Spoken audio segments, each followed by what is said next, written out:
Ever since I made a post about storing agricultural commodity, my WhatsApp have been coming up with a whole lot of DM, and people have keep asking me this one question: farming and storage, which one is better for them?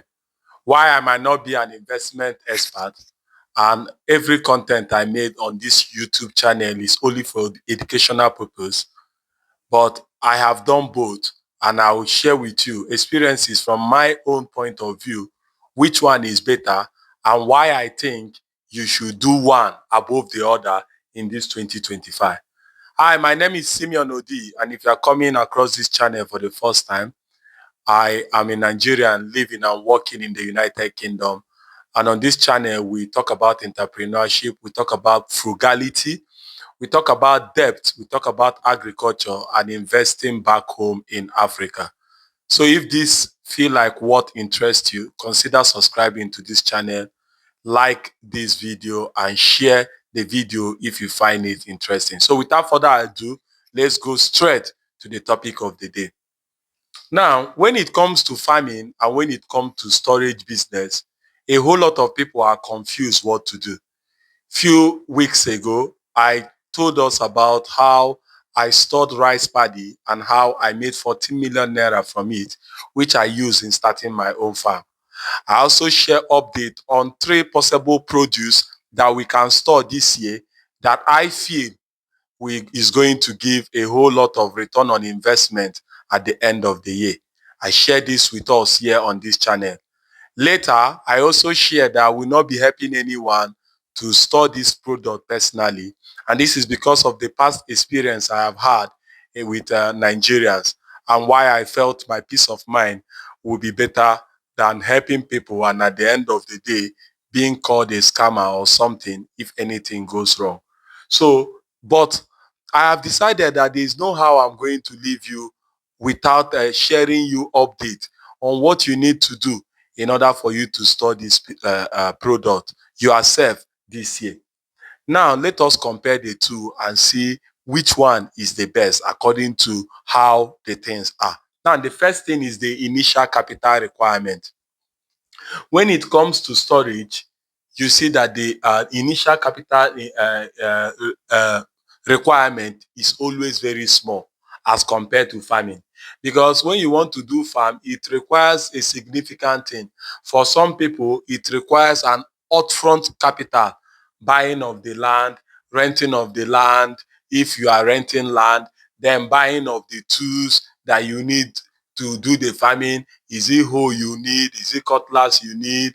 Equipment, operations, looking for people that are going to help you out in doing the farming, looking for attendant, a whole lot of things. It's not just about the money, because when it comes to capital, capital is not only about money. The woman capital, the labor capital, the financial capital is very much when it comes to farming. But what about storage? In storage, you do not need that. All you just need is to rent a space to use a pre-existing infrastructure in order to do it. So that money that you are supposed to use in buying land and testing whether this thing is going to work. For instance, let's assume a goosey.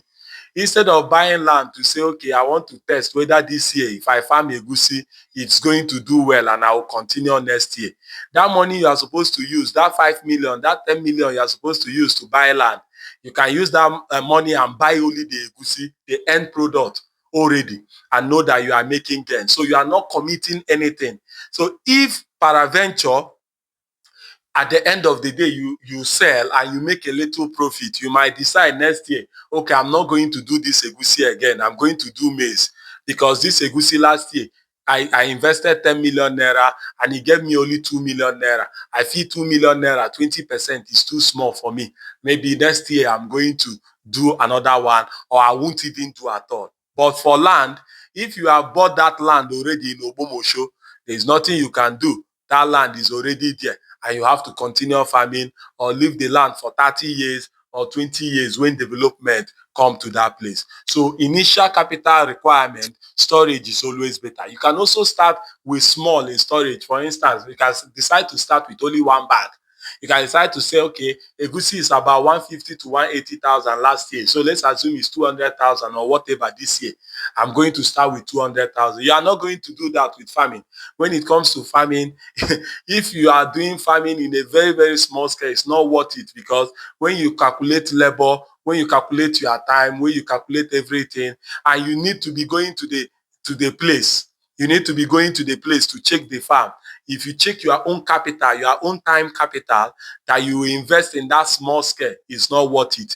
But if you carry 200,000 and buy one bag, you don't need to quit your job. It is in the facility already. You just need to be checking up in the facility, and then you continue to do your job. Now, the second thing I would like to compare is the profit timeline. Now, when you look at the profit timeline, you see that farming have a longer cycle than storage. For instance, in farming now, if you farm cassava today, or if you farm egusi today, you are not going to say, okay, the egusi must grow tomorrow.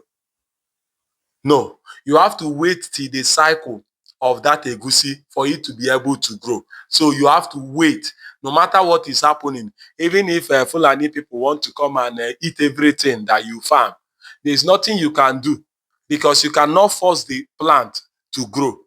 But what about storage? Last year, when it came out, egusi came out, we were buying at 150.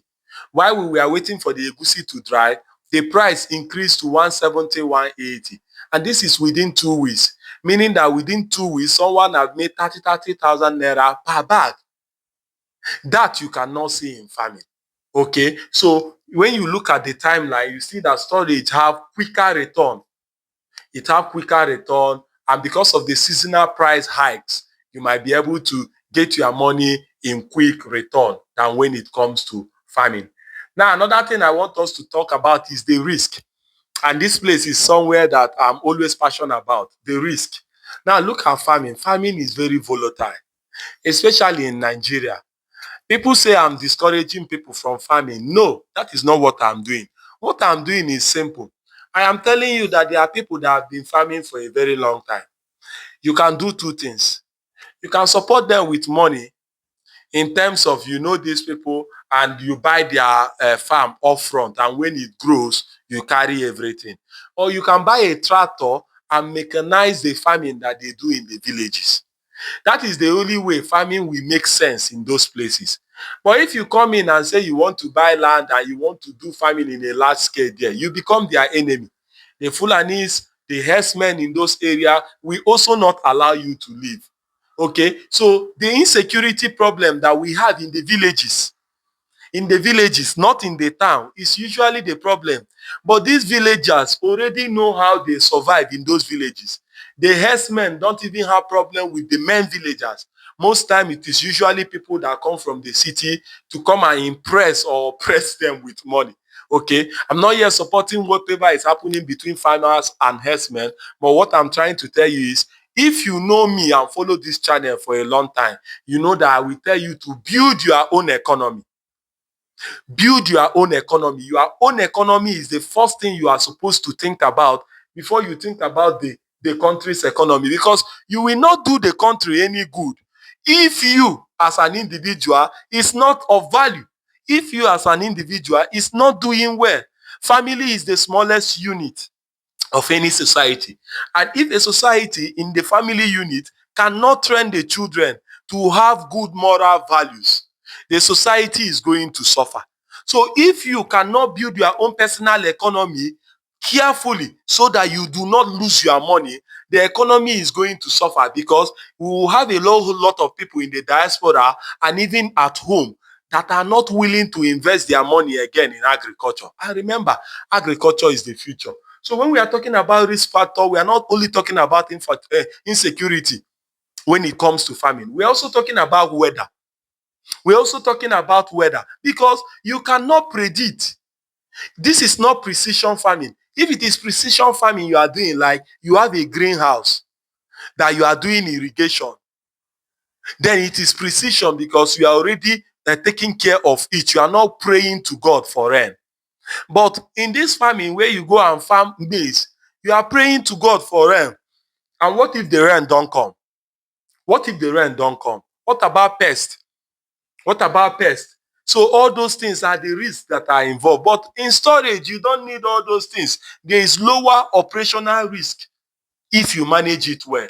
You do not. The only problem you have in storage is getting the product to come and stay in the warehouse. Immediately the product is in the warehouse, Babu, you have to follow up, especially if you are storing in Lafia. They have a very good union. You follow up, and that's it. And that's it. You do not have any other problem. Just getting the product from the village and transporting it to the warehouse is just the risk that is there. And it's a very, very, very, very low risk. It's a very, very, very, very low risk compared to all these ones that we have talked about. Now, let's talk about the fourth one. The fourth one is the hands-on involvement, the involvement that is there. When you talk about farming, you are talking about daily management. You are talking about hiring labor. If you are not fortunate in Nigeria and you bring in labor during your farming, you are going to regret ever farming in Nigeria. You are going to regret. In that video I tell you about storage, I told you that most of these people already are inflating the price of farming for you.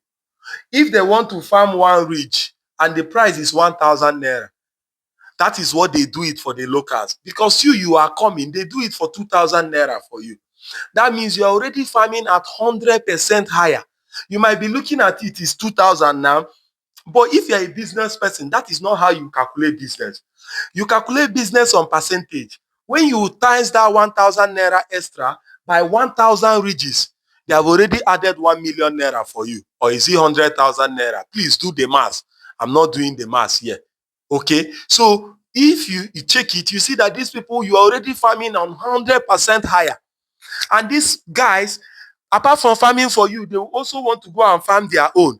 They will use, especially if you are not around, they will use your own material, your own maize you bought, your own egusi seedling that you bought, your own rice seedling that you bought. They will use it to go and be farming their own.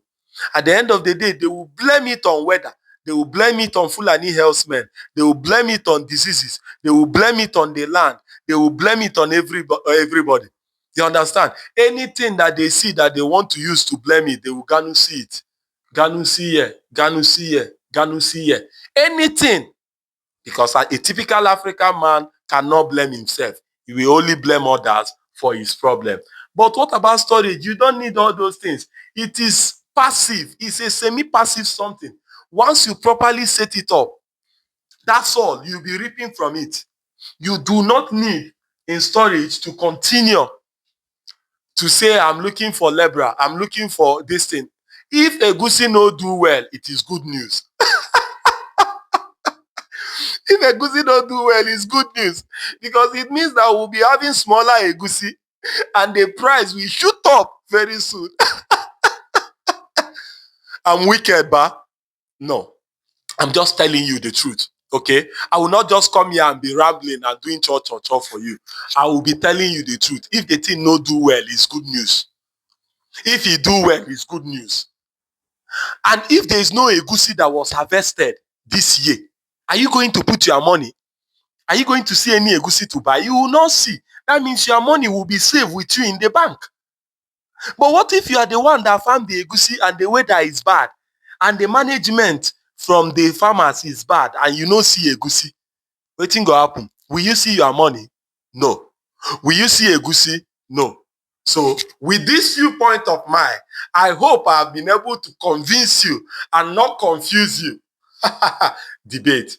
Scrap that. Now let us go to the next one. The next one is scalability. In storage, it's easier for you to scale than in farming. Because anytime you want to expand farm, it means that you have to buy more land or rent more land. It means that you must get higher equipment. It means that you must employ more labor. Okay? So anytime you want to improve your farm, I could remember when we wanted to improve Odis Ranch. The more people we are coming into farm, the more we are expanding the farm, expanding the pig pen, expanding the fish place, expanding the goat area, expanding. But the problem that comes with expanding is that expanding in agriculture deals with capital infrastructure, fixed asset, capital infrastructure like land, Capital infrastructure like building. So in farming now, anytime you want to expand, it means that you are increasing the land, you are increasing the labor, you are increasing the equipment. And the more you try to expand, the more you better your equipment. It means more cost. But what about storage? No, you can scale faster. All you need is your capital. All you need is to continue to do the work you are doing right now. All you need is to continue to work in the warehouse you are working. If you are working in the in Arab place and you are washing plates, continue to wash your plate and you are investing your money. If you are working as a doctor in Canada, continue to do your doctoring and you are investing your money. So storage gives you opportunity for you to just add more units. The more you add more units, the more you are able to expand your product on demand. And you can start small and be learning it gradually. Now, let us look at the market trends in this 2025. When you look at the market trend in this 2025, you see that storage is like the pick and shovel business model when it comes to the Agric Rush. My mentor, Strive Masewa, was telling us about the gold rush in South Africa. He said during the gold rush, everybody closed their business and said they wanted to go into gold mining. But the people that made money in that gold business in South Africa, we are the people that we are selling shovel. The people that we are selling shovel for others to go and do the mining.